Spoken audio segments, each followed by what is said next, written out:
The National Assembly is set to transmit the Constitution Alteration Bill seeking the establishment of the state police to the 36 state houses of assembly this week, marking the next critical stage of one of Nigeria's most far-reaching security reforms. The development comes days after the Senate passed the landmark constitutional amendment, with lawmakers now racing to secure the approval of at least 24 state legislatures before the bill can be transmitted to President Tinubu for assent. Chairman of the Senate Committee on Media and Publicity, Senator Yemi Adaramodu, confirmed that preparations for the transmission had been completed, adding that state governors and speakers of the state assemblies were already expecting the bill. He further stated that consultations had taken place before the Senate passed the amendment, with the stakeholders across the states fully aware of the next stage in the constitutional process. As insecurity continues to raise concerns across different parts of the country, Nigerians and residents have called for stronger measures to tackle the challenge, stressing that both the government and citizens have important roles to play in ensuring peace and safety. BCOS reporter Awal Ibrahim in this report sought the views of Nigerians on how insecurity can be subdued across the country. Insecurity remains a major concern in many parts of the country as citizens continue to express worries over rising economic hardship and its impact on society. Observers note that challenges such as unemployment, poverty, and social inequality can create conditions that contribute to criminal activities if not properly addressed. Speaking during an interview with BCOS News, the resident stated that addressing insecurity requires collective efforts from both the government and citizens. The citizens and the masses must work together with the government. And the government as well, they need to have mercy on the entire citizens of Nigeria. So my best thinking and my best knowledge is about our leaders. They need to be very, very calm, because it has been in my thinking for a long time that the way the government and their families, the way they oppress the masses, that's what most reason for the insecurity in the nation. Because everybody wants to be rich. Everybody wants to be comfort. So everyone wants to live a good life. Residents also called for tighter security measures through increased grassroots participation, community policy, and self-defense initiatives aimed at strengthening local security structures. It's our government that can help us to subdue the insecurity in Nigeria by maybe employing the civil security, or I should put it, maybe some local government security or some security that will be very close to the people, that they can help us within investigation about people going around when the people they don't know their. They should do the normal investigation on the people so that it will reduce the insecurity. They emphasize that effective leadership, improved welfare policies, and active community involvement remain essential in addressing security and ensuring lasting peace across the nation. Awal Ibrahim, BCOS News. The federal government has confirmed that the next evacuation flight bringing Nigerians home from South Africa will depart on Tuesday. This is part of continuous effort. The spokesperson for the Ministry of Foreign Affairs, Kemie Biebemfa, said an aircraft had departed Nigeria on Monday and will return on Tuesday morning with another batch of evacuated Nigerians. The latest development comes amid heightened concerns over planned anti-immigration protests expected to begin on June 30, with the government continuing its voluntary evacuation program for Nigerians who have indicated interest in returning home. Ebenfa also urged Nigerians who may remain in South Africa after the planned June 30 protests to stay calm, remain security conscious, avoid areas where protesters are gathering, and maintain regular contact with the Nigerian High Commission for updates and assistance. The recent gradual reduction in the pump price of petrol has raised expectations among many Nigerians that transport fares would reduce. However, despite the slight drop in fuel prices, Many commuters say they are still paying the same high transport fares. Our reporter, Oyeshile Oloyede, spoke with commuters and transport operators in Ibadan to find out why the reduction in petrol prices have not translated into lower transportation costs. A visit to major motor parks and commercial routes in Ibadan shows that transport fares have remained largely unchanged despite the recent gradual reduction in the price of premium motor spirit, popularly known as petrol. Some commuters expressed disappointment, saying they expected transport fares to reduce alongside the drop in petrol price, but have seen little or no change. Commuters appeal to transport operators to reflect the gradual reduction in petrol price in their fares, arguing that the current cost of transportation continues to place a heavy burden on households, traders, and workers who rely on public transport daily. It's only God that will help our people, because people do say that the government stands from home, and the one we are doing is more than the one government is doing. In short, the transportation is not coming down, it still stands still. I will just appeal to them that they should try to consider the masses, because it's only God that will make it easy for Nigerians. Things are not really easy. It has not reduced. In some places, it is still the same thing. In some places, it has increased. Like I was coming from Akobo now, I thought I would pay like 400 naira for Marwa and 300 naira for taxi respectively. But unfortunately, I was asked to pay 500 naira for Marwa and then 400 naira for taxi. Here now, I'm going towards Challenge. I'm going towards Molete area. So the price is still the same thing. If the price is coming down, at least the transport fare too supposed to be coming down, but we are not seeing the impact on that. It's static, it's still the same. So it's supposed to be coming down with the petrol price, but it's still the same way. So I won't say it's going down. If the price is coming down, they should assist us so that we also see the impact on the transport fare. Inflated to feel loss. Okay, no, like come back that part of naira so that ko le ro mekunu lorun.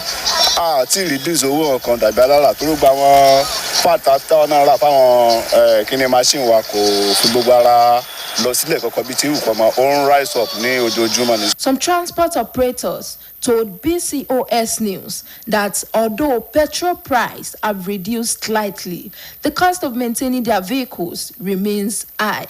According to them, the price of vehicle spare parts, engine oil, tires, and other maintenance materials have continued to increase, making it difficult to reduce transport fares. But one will want to think that, is it every day these commercial vehicles operator change their engine oils, their engines, plug, tanks, brake pads, accelerators, and tires? The price just changes maybe like 2 days to 3 days. So before you can take any notice or to reduce the price, so it maybe to take like a week to 2 weeks. So before the price will be changes, because we are talking about the random price, because we are not the only one doing the same thing. Owó epo wálẹ̀, epo ṣì wọ́n. So ní tó fà tó fi jẹ́ pé bóyá wípé owó èrò gbígbé náà ò lè wálẹ̀ báyìí nìyẹn. So torí gbogbo nǹkan tó yàn fèsì, so ó dàbí nǹkan. So ọ́ìlì òun náà wálẹ̀, ó tó ń wọ́n sí ni. Ọ́ìlì tá fi ń sáfíìsì ẹ́ńjìn ìyẹn náà wọ́n sí níjojúmọ́ òun ni. So gbogbo àwọn nǹkan yẹn márúwá tá à ń gbà ní bóyá owó péréte tẹ́lẹ̀ ní bóyá níbi 3 million nǹkan kan tẹ́lẹ̀ 8 million naira òun ni wọ́n ń gbé fún wa báyìí. So tó túmọ̀ sí pé gbogbo nǹkan yẹn ó tún lé sí ni. So deliver tá à ń san bóyá 30,000 bóyá 40 lọ́sẹ̀ tẹ́lẹ̀ 100,000 naira òun ni wọ́n ń gbà. But kì í ṣe wípé epo nìkan ni tricycle ń lò tí gbogbo wa mọ̀ sí márúwá. Owó tó náà yọ kúrò lórí epo kì í ṣe owó tó pọ̀. Lọ látọ̀ 1,300 just 100 naira or 50 naira náà yọ kúrò. so ìyẹn ò lè jẹ́ kí wọ́n reduce price iye tí wà ń gbé tẹ́lẹ̀ ìkọ́ ní tricycle lèmi náà mọ́rọ́ lèmi náà ń gùn ẹ ti understand but náà sì kẹ̀kẹ́ tó yẹ pé kẹ̀kẹ́ sì 4 million plus náà ta kẹ̀kẹ́ àwọn tó ń gbélẹ̀ àwọn náà fara rọ̀ wá owó tó ga náà ń gbé sílẹ̀ ṣó ti yé sí ṣó kò ń ṣe pépò nìkan ìní kẹ̀kẹ́ ńlò tó fi jẹ́ kí price tá à ń gbèrò kó wọ́n. Residents called on relevant authorities and stakeholders to monitor the situation and ensure that the benefits of lower petrol price are felt by ordinary Nigerians. They stress that affordable transportation remains essential to easing the cost of living and improving the welfare of citizens. Oyeshile Oloyede, BCOS News. And now, before I go, security is everyone's business. If you see something, be sure to say something. And that ends the media news. Thank you for staying with us. Good afternoon.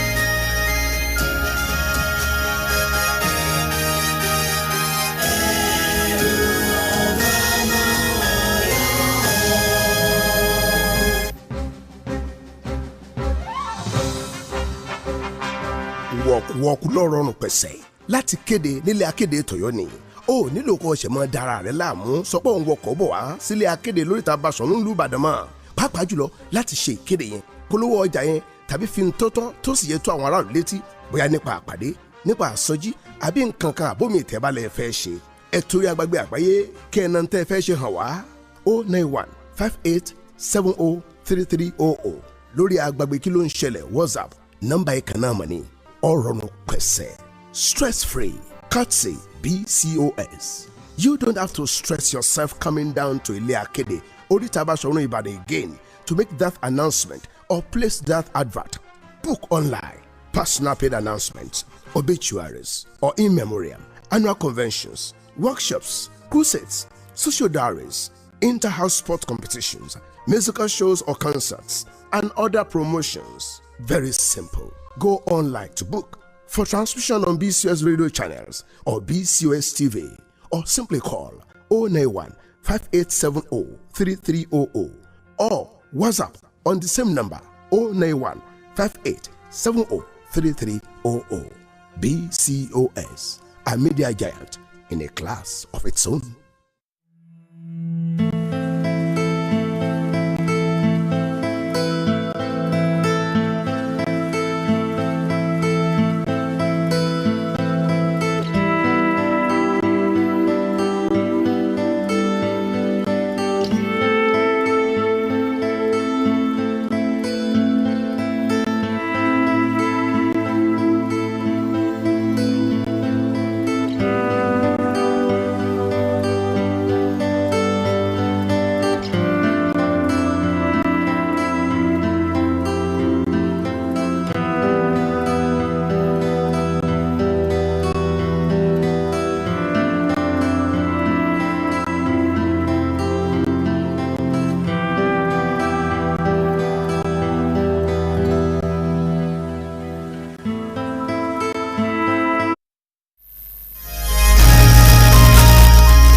ẹ káàsán mú kí wá kú dédé àsìkò yìí mú kí wá káàbọ̀ sórí ìròyìn ọjọ́ kanrí wa fún tòní Olúwaṣeun Akínọ̀sùn ní orúkọ mi.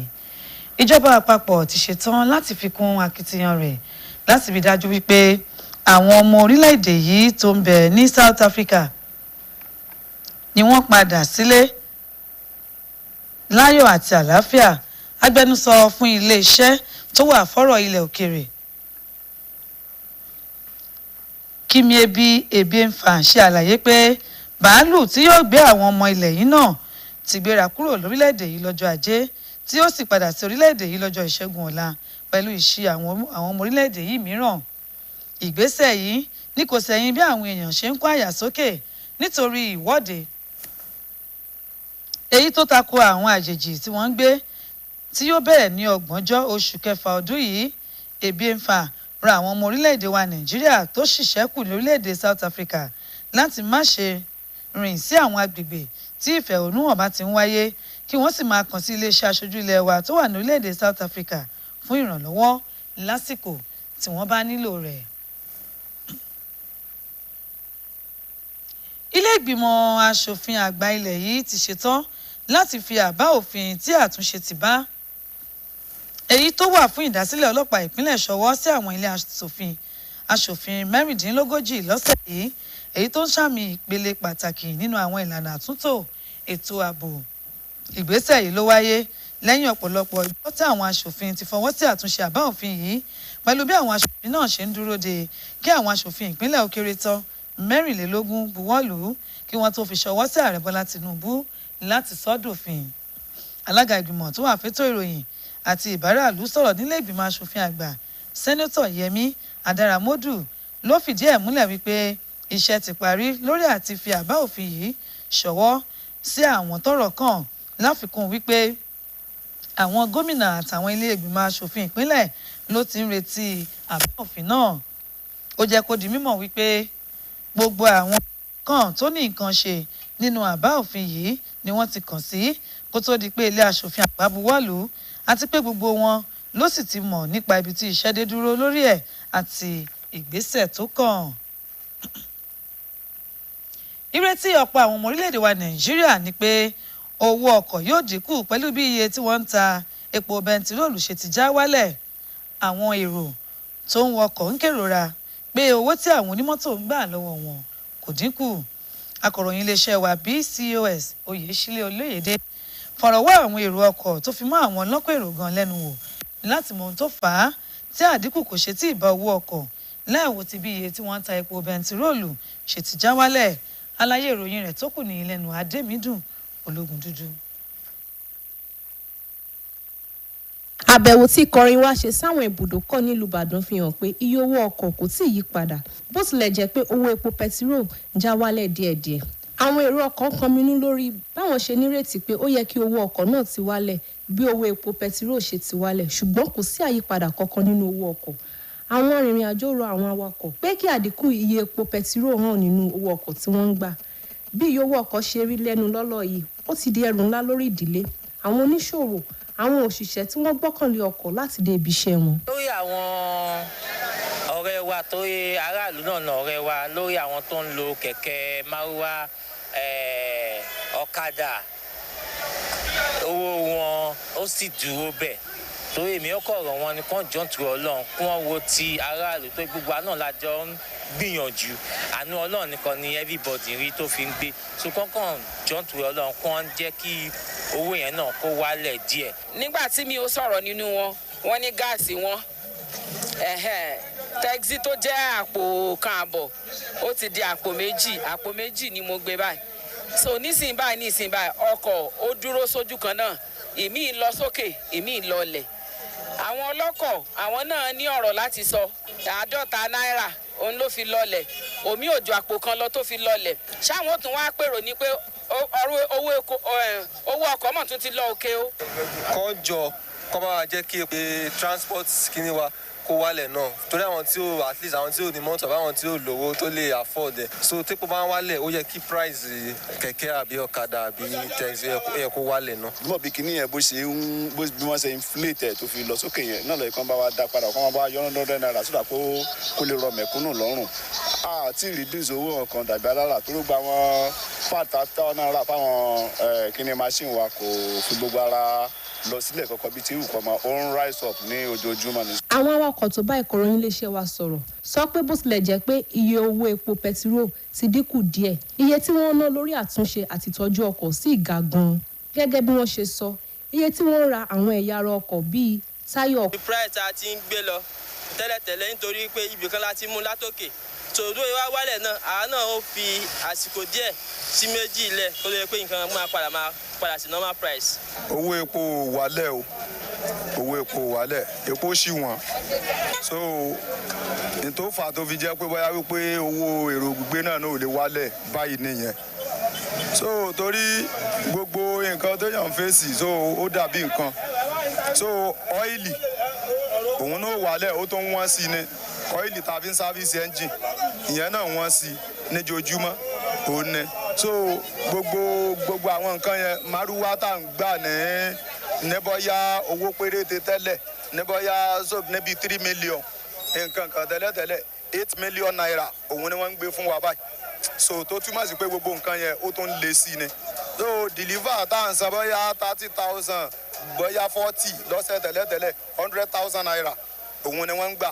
but kì í ṣe wípé epo nìkan ni tricycle ń lò tí gbogbo amos maruwa owó tó ná yọ kúrò lórí epo kì í ṣe owó tó pọ̀ lọ látọ̀ 1,300 just 100 naira or 50 naira náà yọ kúrò so ìyẹn ò lè jẹ́ kí wọ́n reduce price iye tí wà ń gbé tẹ́lẹ̀ because ó ní tricycle lèmi náà maruwa lèmi náà ń gùn ẹ ti understand but náà sì kẹ̀kẹ́ tó yẹ pé kẹ̀kẹ́ sì 4 million plus náà ta kẹ̀kẹ́ àwọn tó ń gbélẹ̀ àwọn náà fara rọ̀ wá owó tó ga náà ń gbé sílẹ̀.